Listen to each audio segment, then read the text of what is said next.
Hello and welcome back to the review of the Chibson 56 Goldtop. It came all the way from China for £157. Starting at the top end, we've got what are branded, obviously not, but they're branded as Gibson Deluxe tuners, Clousson style tuners. They're not bad. There's no slack in them. They seem to hold their tuning okay. Interestingly, they seem to have a hollow post, so you can, I haven't done it, but you can poke the string down into the post like you would with a split post tuner and then wind them on from there, which makes them easier to take on and off. Next time I change them, I'll do that. I didn't realise that they were like that initially. The headstock, the logo is quite nice, probably not positioned spot on. Truss rod cover looks kind of like a Gibson one. The interesting thing with this one, oh, dog's barking.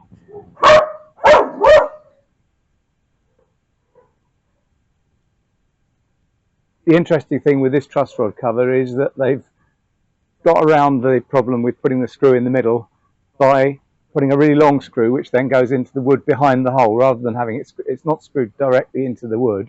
It's just a really long screw that goes into the back at the bottom of the hole there.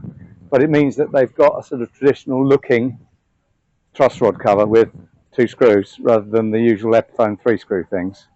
The nut, I'm not sure what it's made of, but it feels okay. It's probably plastic or something similar. Don't think it's a bone nut, but it's okay. I'm not going to bother changing it.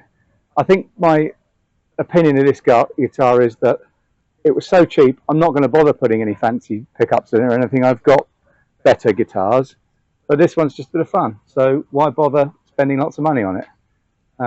Yeah, so the nut is quite well cut actually. It's not too high, so it means that the action at the first fret is about right, so it didn't really need any changing. The neck itself was set pretty straight. I haven't had to change that at all. There's very little, tiny bit of relief there, but not too much. I had to change the action a little bit.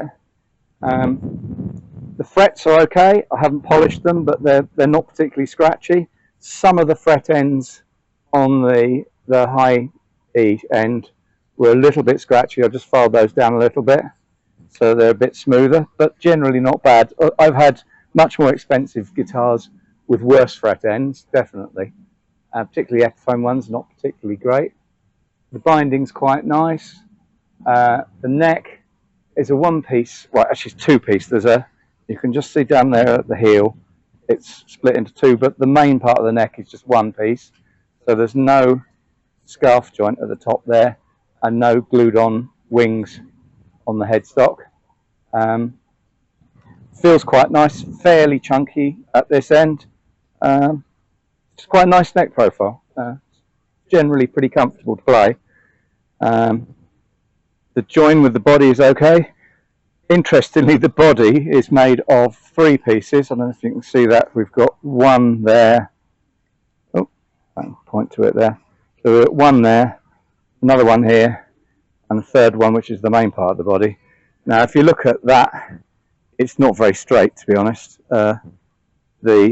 The join, instead of running down the center of the body, goes from the left-hand side of the neck to almost to the center by the button. But it looks okay. It's nice wood. No dings or anything. The finish is quite nice at the back there. The neck joint is fine. Everything's good. And then the body, the paintwork, the gold paint is very nice on the top. There's a little bit of what looks like checking on the bottom corner there. You probably can't see it in this light, but it looks like a little bit of finish checking. I think it's probably something in the process they used. It's certainly not nitro, this one. It's got no nice nitro smell to it. I'm sure it's a poly lacquer. One of the volume controls was a little bit high, which just pushed it down. That's fine. They're little tiny pots. I won't bother opening up the back to show you, but they're small pots. Again, they work okay, so I'm not going to bother changing them.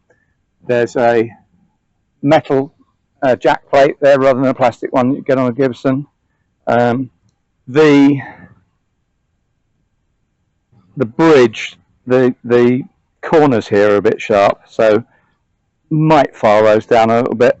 The edges of the corners on the adjustable parts of the bridge are a little bit sharp. Very thin poker chip on the switch. Pickups are a bit nondescript, but okay. I think they are proper P90s. I think they sound like P90s, quite jangly on the bridge and a bit smoother on the neck. Fairly flimsy scratch plate, but okay. There's nothing wrong with it. It's just fairly thin.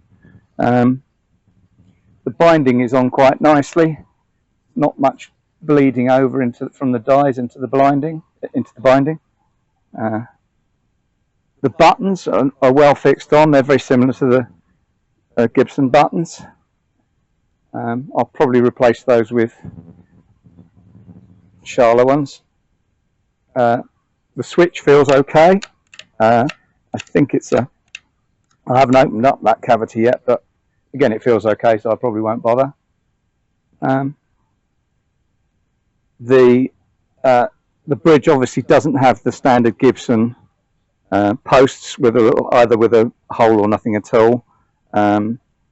You could replace those if you wanted them to look more authentic, but it's fine.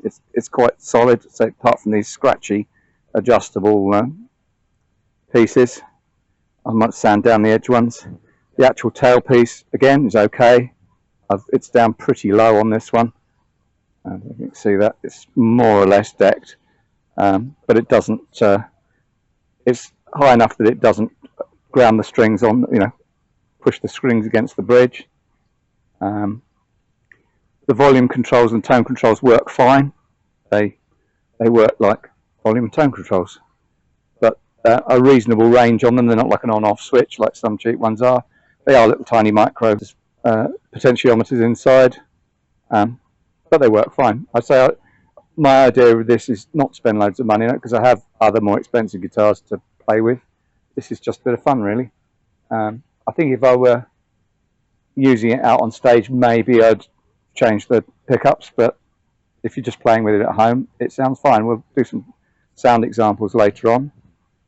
That's pretty much it, I think. So, the action on it, I say, is fine. I've got no fret buzz at all. I've got the action down quite low on the top E. I'll do some measurements on that later on and tell you what those are, but the action seems fine. There we are. Chibson Goldtop 56.